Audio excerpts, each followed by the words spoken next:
Rode chom kerim sagor ka Bible. Aon kena om. Ya le ngwan long lokan hon. Misran chom ko honan laran agoro dunkan ko donangten. On cha beka unless cha allow okunel. Ani ngwan mission venana chicken agoro no da kan work reide. Akan agoro da kan shortcut da kan ko on mission reide. Ma logan ji ko bayi kula nanka level du dien. On siang misi on cha talk la shaire yene ko kodi. Cha on fine take it diede. Take a quite go to diede. Believe it diet ka lievere ba ngat ka meben ba dies.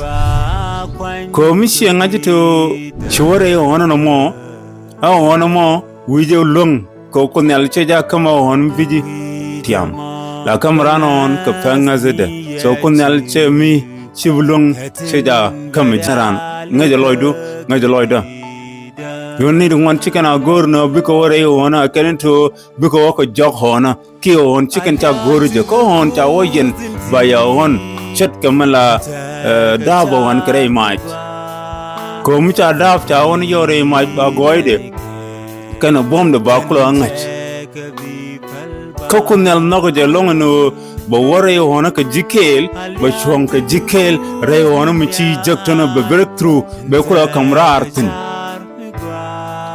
kan yenen ka an example mugwa ka shara misha ka benego okunel ne de ben kan gar ni yore mach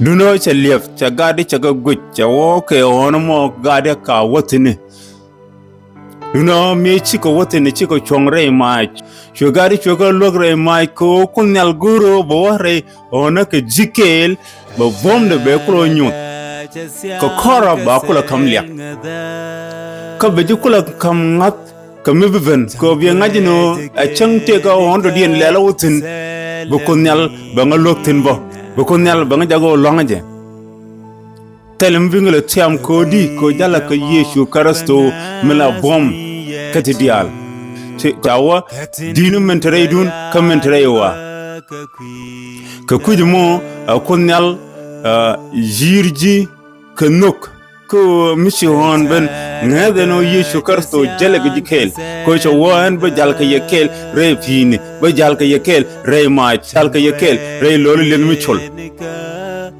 chivutere chivudwal kodi ko da len bom de dial chunga kel ka ji chivudwal odi o kot en changnal kana pen ka bar ki yir kana ngwa galen tela dre dien dele kel ka ji bejo kan re ko ko loini be o kare situation mu chi bejono mu chi goro ko ngore chi jak bu ko nal e kanten shuro do lor Yesu Kristo jale kel ka ji entame Yesu Kristo jale kel ka ji entame rede me we ka ji akunal pos ji jerodu setka shor bu wur ka ci bu ngwang bi jal ka ci bu chuch Yesu kwar amen jante ka bi phalba